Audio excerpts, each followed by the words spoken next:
In this video, we're going to take a look at American antiquities and the evidence that there was an ancient population of civilized people that differed entirely from the Indians before Columbus ever got to America.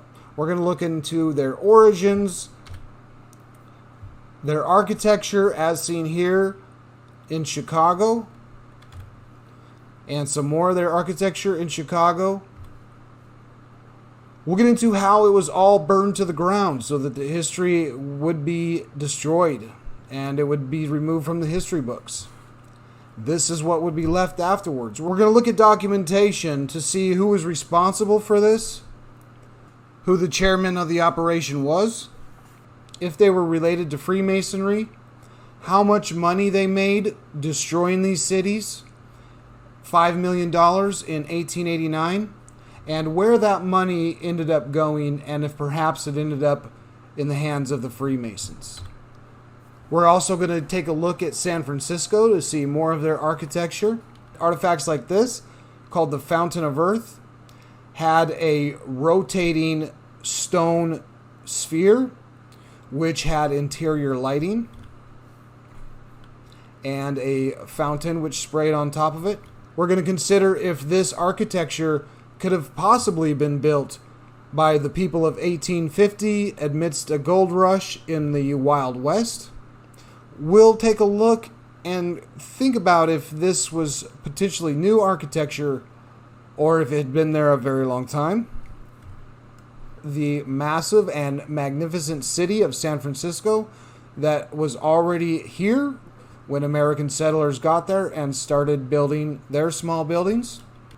And of course, we can see that the entire city of San Francisco was destroyed so that none of this evidence was left over for the history books and that it was all burnt to the ground. We'll look at ancient maps and books for hints about who the people were who built this architecture and where they came from.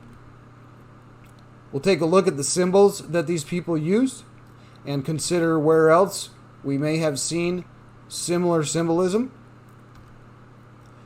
We'll see absolute evidence that when Christopher Columbus went to Central America and he arrived, he encountered not only Native American people, but in fact white-skinned, civilized people who were ready for battle and wore clothes that you would find in cities such as these.